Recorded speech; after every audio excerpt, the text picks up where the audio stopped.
อนนี้เนาะทุกคนค่อยจบมีตติ้งมานี่มื้อนี้ลบไปอยู่ประมาณ300เนาะราคาตอนนี้ออกออเดอร์ไปอีกออกออเดอร์ไปอีกเนาะประมาณ400คือมองเป็นฟังขาขึ้นเนาะนี่เดี๋ยวอธิบายให้เบิ่งเนาะนี่ก็คือเทรนตัวนี้นะมันไต่เนาะพยายามไต่เป็นโซนขาขึ้นค่อยก็เลยจัดไม้นี้กะว่าจะให้มันได้คืนในไม้เดียว เจ็บใจทุกคนโบวินสรุปแล้วจากที่ติดลบ335ตอนนี้มาเป็นติดลบอยู่ที่ลบเนาะลบไม่กลมโอเคลบอยู่ที่735หรือว่า735โอเคเดี๋ยวแก้กันมาทุกคนคือก่อนหน้านี้ที่ทุกคนได้รับชมเนาะว่าตอนนี้นี่ค่อยติดลบอยู่735นั่นเองเนาะ ซึ่งด้วยงบ735เนี่ยค่อยคิดว่าจะเทรดกลับคืนให้มันได้ในงบประมาณ300ซึ่ง300เนี่ยวางแผนก็คือต้องเทรดให้มันชนะติดกัน3หา4ไม่ก็คือจะเทรด all in ไปเลยเนาะเอาต้นทุนทบกับกำไรอันนี้เป็นวิธีที่ค่อยใช้เมื่อค่อยติดลบหลายแท้ๆแล้วต้องมางัดกับวินเลทเนาะบางแผนไว้ประมาณถ้าได้เนาะงบ100นี่ให้มันแก้ได้เลยแต่ทำได้นี่พลาด3 เทื่อแล้วสิหยุดเดี๋ยวไม่นี้ทำการซื้อไปก่อนเนาะเดี๋ยวไม่นี้ทำการซื้อไปก่อนเนี่ยทุกคนเบิ่งน้ำกันเนาะตอนนี้ค่อยติดลบอยู่735เนาะไม่นี้ซื้อไปอยู่ที่100 เหรียญเนาะกาอยู่ในความเสี่ยงที่ยอมรับได้อยู่บอกกะค่อนข้างที่ว่าจะยอมรับได้เนาะเพราะว่าค่อยปั้น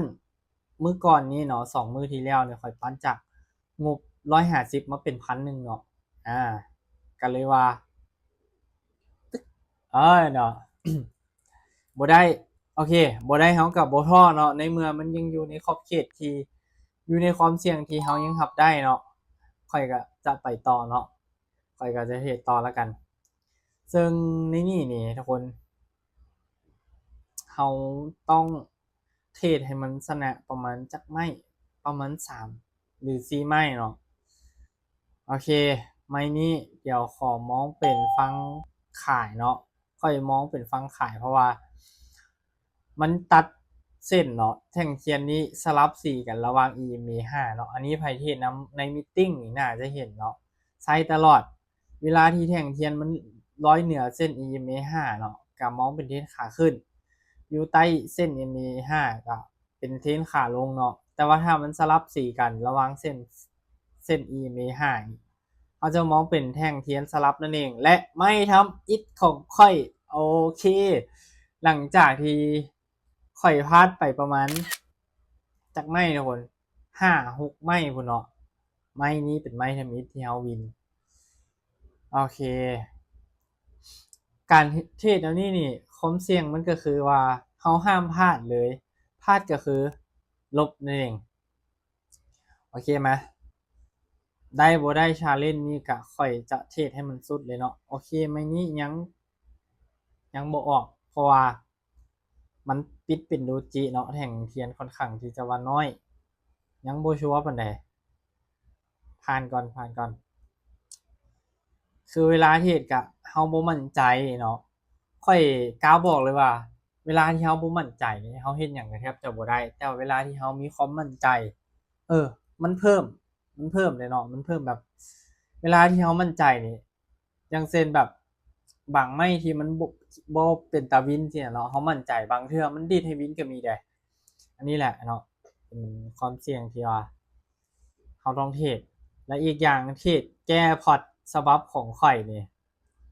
เป็นความเสี่ยงที่แบบหลายเนาะเป็นความเสี่ยงที่โคตรหลายเลยโอเคเดี๋ยวสิเบิ่งนำกันโอเคทุกคนได้หาจังหวะดีๆนิดหนึ่งและไม่นี่ค่อยทำการซื้อเนาะค่อยมองเป็นมันจะมีการเบรกเอาเนาะหรือว่าทะลุแนวต้านตัวนี้ขึ้นไปค่อยมองว่าจังซี่เนาะเพราะมันมีการมารีเทสอยู่2เทื่อแล้วเนาะเออ ขึ้นมาต่ำแนวต้านตัวนี้แล้วก็ลงเนาะขึ้นมาต่ำอีกแล้วก็ลงแล้วก็เทื่อนี้เป็นเทื่อที่3เนาะค่อยมองเป็นการเบรกเอาท์แล้วเนาะเขาค่อยมองเป็นการเบรกเอาท์แล้วเนาะสำหรับใครที่แบบเรียนพื้นฐานเบสิกแนวรับแนวต้านอาจจะมองว่าไม่นี่ขายบ่แต่เขาต้องทำความเข้าใจว่าเวลาที่มันโอเคสวยงามไม้ที่2ก็ค่อยมาแล้วทุกคนไม้ที่2ก็ค่อยมาแล้วก็อันเมื่อกี้ที่ค่อยเว้าไปเนาะเขาต้องคิดให้เสมอว่ามันต้องมีการเบรกเอาท์หรือว่าทะลุโซนเนาะทะลุโซนเนี่ยมันต้องมีในจังหวะใดจังหวะหนึ่งเพราะฉะนั้นก็พยายามศึกษาแล้วก็ประสบการณ์ของทุกคนเนาะตัวนี้ค่อยยังมองเป็นในฝั่งของซื้ออีกบาทหนึ่งเนาะค่อยยังมองเป็นฝั่งซื้ออีกบาทหนึ่งเพราะว่าอย่างเพราะว่าตัวนี้เนี่ยทุกคนสังเกตเบิ่งเนาะมันต้องขึ้นไปต่อพอมันมีการเบรกเอาแล้วนั่นเองพอมันมีการทะลุโซนที่เป็นแนวต้านแล้วนั่นเองไม่นี้ค่อยก็เลยตัดสินใจในการซื้ออีกเทื่อนึงเอาเดี๋ยวเฮาสิมาเบิ่งน้ำกันทุกคนมันก็เป็นความเสี่ยงที่แบบถ้าเฮาพลาดยาได้และก็โอเคทุกคนตอนนี้นี่เฮามาอยู่ที่จากติดลบ700เนาะเหลือ190ไม่นี่เดี๋ยวขอตัดสินใจก่อนเพราะตอนนี้เนี่ยทุกคนใจค่อยเต้นแรงขนาดแบบโอ้ยรุ่นเนาะ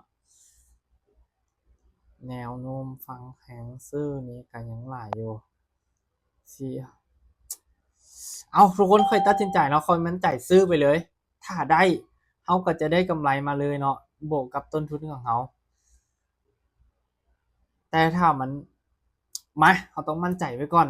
เนาะเราต้องมั่นใจไว้ก่อนว่าตอนนี้นี่ฟังขาซื้อเนาะหรือว่าเทรนขาขึ้นเนี่ยมันกำลังมาแหงเนาะไม้นี้ค่อยยังตัดสินใจซื้อเพราะว่าด้วยความที่มันยังบ่ได้ต่ำกับโซน RSI 70เดเนาะไม้นี้กันเลยว่าไม้นี้กันเลยว่าไม้นี้กะเลยว่าวินเนาะสวยงามโอเคเนาะทุกคนนี่จากเมื่อกี้เขาติดลบแม่นบ่จากเมื่อกี้นี่เขาติดลบ753เนาะตอนนี้เขากำไรอยู่ที่500กับ10เหรียญสิไปต่อหรือสิพักทุกคนเอาจังสิค่อยสิอ่าค่อยสิไปตื้มไม้นึงถ้ามันได้หรือมันเสียค่อยก็จะหยุดเนาะค่อยจะแบ่งส่วนหนึ่งของกำไรไปเนาะโอเคยังซื้อเลยเบิ่งน้ำกันอันตัวนี้ค่อยเบิ่งเนาะมันเป็นเทรนมาก่อนแล้วมันมีแท่งแดง1เนาะตอนนี้กำไรเฮาอยู่ที่510เนาะ510เอาชนะ UC ไม่ติดเนาะค่อยแก้ติดลบได้เลยโอ้ทุกคนแนวนี้ค่อยมองเวลาที่มันเป็นเทรนเนาะถ้ามันมีแท่ง1มาตัดมันมีแนวโน้มที่ว่าแฮงเซอร์เนี่ยจะพักดันโอเคถ้ามันบ่ได้ค่อยก็จะหยุดแล้วเนาะเพราะว่าเงินค่อยก็เอาไปเก็บไว้แล้วอันวิดีโอนี้เนาะอยากฝากทุกคนว่ามันเป็นความเสี่ยงที่ค่อนข้างจะสูงเนาะบ่แนะนำให้ไผที่แบบเทรดบ่ได้เก่งเนี่ยบ่แนะนำให้เฮ็ดเนาะโอเคสรุปวิดีโอนี้เฮากำไรอยู่390เหรียญนั่นเอง